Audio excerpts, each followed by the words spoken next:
जय जगन्नाथ जय जगन्नाथ जय जगन्नाथ समस्त को नमस्कार।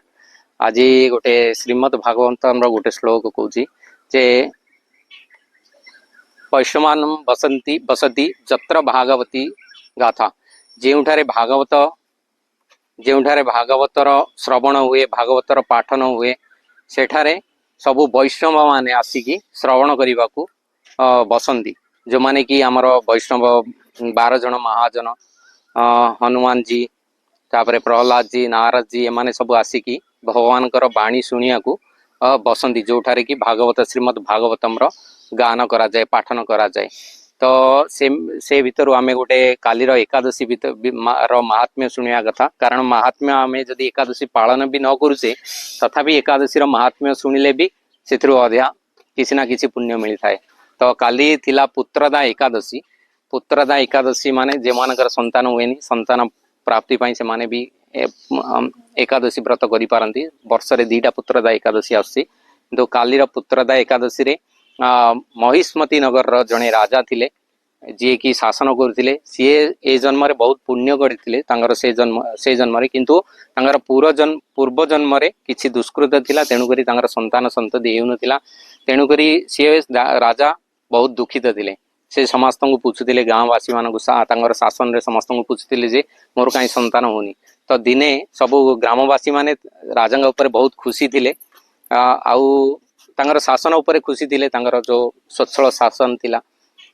खुशी थिले समस्ते जाइकी गोटे दिन चेष्टा कले जे साधु संत मानक जाइकी पचारिया। तो गोटे दिन से माने जीवा फल रे लोमस ऋषि को जाइकी भेटले जाइकी रोमस ऋषि तपस्या रत थिले तांको भेटले कि राजांकर आम राजांकर कहीं संतान होनी राजा तो कौन अपराध करना जन्म रे तथापि कहीं ताकर संतान होनी सी तपस्या रे बसिकी देखिले जे राजा ए जन्म रे तो किसी अपराध करना जाफल कि संतान किसी न हबार आवश्यक ना किंतु पूर्व जन्म रे सी कौन करथिले जड़े वैश्य थिले बेपारी थिले आउ ग्रीष्म ऋतु रे जाऊ जाऊ बेपार करू करू गोटे दिन लेट हेला भोक शोष रे सी अत्यंत क्लांत हो पड़ते आउ क्लांत होगा समय सी गोटे पुष्करणी खोजी जोठारे कि पानी पीवा चेष्टा करते हेले से समय ठीक से समय गोटे गोमाता आउ ता बछड़ा को लेकिन आसिकी से समय पानी पीवा चेष्टा करुला किंतु सी कौन कले निजे एते आतुर थिले जे शोष आतुर थिले जे सी गो बसा को हटे देकी गोमाता को बसा को हटे देकी निजे पानी पीवा चेष्टा कले जहाँ फल कि से पुण्य नष्ट होगा से गोमाता को हटेवा फल से जो पाप कर्म द्वारा तांगर नेक्स्ट जन्म रे कोई किसी भी संतान ही पारलानी। तापरे ऋषि कौन कले से लोमस ऋषि से तांको सजेशन कले जे एबे जो श्रावण मासर पूर्णमी पक्ष एकादशी को तमे जदि पालन करिवो ठीक निष्ठाकार सहित पालन करिवो आउ समस्त ग्रामवासी माने पालन करी जा पुण्य थिवो रजा को प्रदान करिवो जदि रजांकर संतान संतति हब तेणु करी से दिन जो श्रावण मासर पूर्णमी पक्षर एकादशी को समस्ते पालन करथिले ग्रामवासी माने नगरवासी माने आउ रजा को से जो पुण्यफल अर्पण करथिले ता फल कि रजांकर संतान संतति जन्म होइतिला तेणु करी ए एकादशी ना हिसाब रे पुत्रदा एकादशी रखा जाइछि। हरि ओम तत्सत हरि ओम तत्सत। समस्त को नमस्कार। जाहो सकाळु सकाळु एकादशी कृष्ण नाम रे आम केते कथा शुणिले आपण माने समस्त जानती जे भारतर 4टा दिगरे 4टा धाम अछि।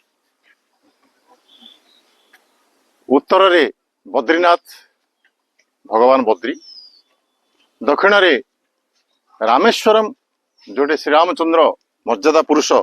से शिवम को पूजा करथिले, पश्चिम रे द्वारिकानाथ भगवान विष्णु, पुणे पूर्व रे जगन्नाथ जगतर नाथ जगन्नाथ। हेले श्रीकृष्णଙ୍କର ଯେତେବେଳେ अंतिम समय आसी पहुंचला सी जानिले जे मोर शेष हेजिबो थर। तांकर जने प्रिय सखा थिले उद्धव। उद्धव को से डाकी कहिले जे उद्धव तमे एथर चली जाओ कोठी ना बद्रिका धाम, सेठी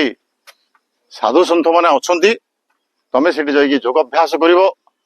केते कथा शिखिबो शास्त्र शिखिबो तुम सेठी चल जा साधना करिवो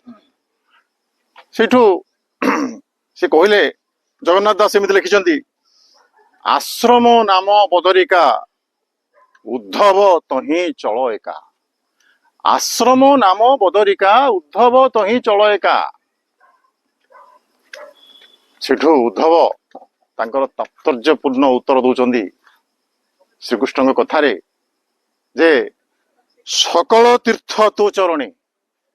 सकल तीर्थ तो चरणे बद्रिका जीवी कि कारणे आपण पाद तले तो सबु तीर्थ अच्छी मु कहीं बद्रिका जीवी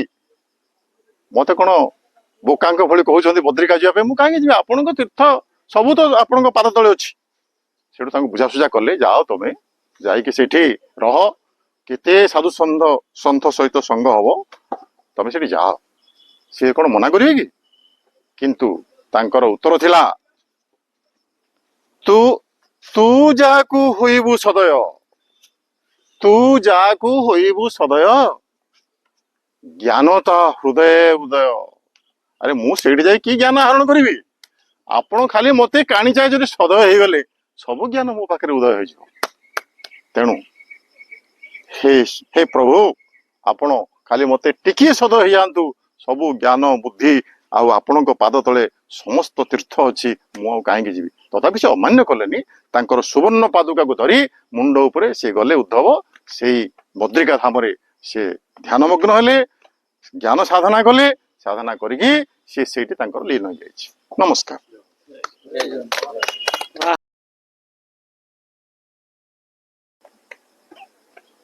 जय जगन्नाथ साथी मानक सादर प्रणाम। Today's thought of the day if you start something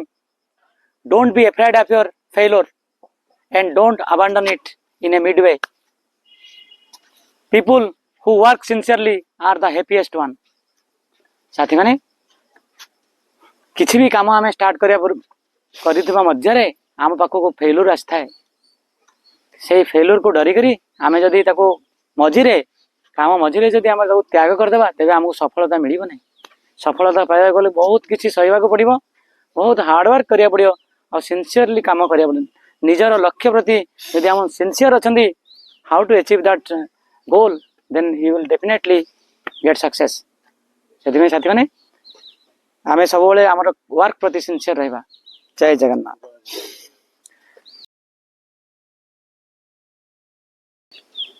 उपस्थित समस्त सदस्यों को मोर हार्दिक प्रणाम। आज समस्त तात्पर्यपूर्ण विषय वस्तु उपस्थापन कर सारे जे स्वयं प्रभु निराकार तार आकार ना से सबु जगह उपलब्ध एवं जहाँ आम शुणिले जे कौन सी बद्रिका जावा दरकार ना कि रामेश्वरम जावा दरकार ना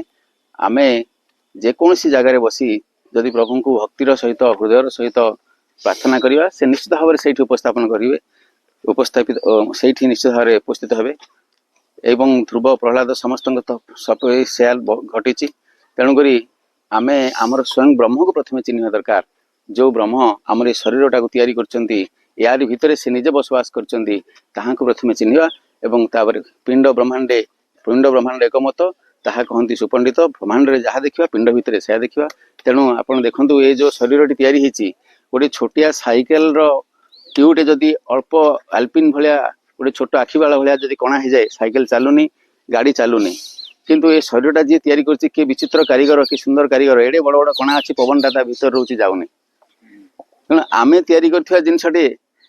आमे पूजा करछे किंतु आमको जी तैयारी करछि से विचक्षण कारीगर आमे जदि तैयारी करथिबा मूर्तिटे गणेश मूर्तिटे ताको लोक पूजा करछन किंतु आमको जी तैयारी करछि के बड़ मनुष्य को जी तैयारी करछि से बड़ ना मनुष्य तैयारी करथिबा जिनसटा बड़ तेणु मनुष्य तैयारी करथिबा जिनसटा पूजा करी मनुष्य को जी तैयारी करछि ताको छाड़ देउछन तेणु से जो विचित्र कारीगर एमती गोटे जिनस तैयारी करछि ता भितर पवन केबे जीवा नाही जो दिन पळेबो से दिन से गाड़ी आउ चलो ना बहु चली न जान पाद पड़ू थाए बंका जो दिन बहु सड़खी चलो घरे पड़ डका। जय जगन्नाथ।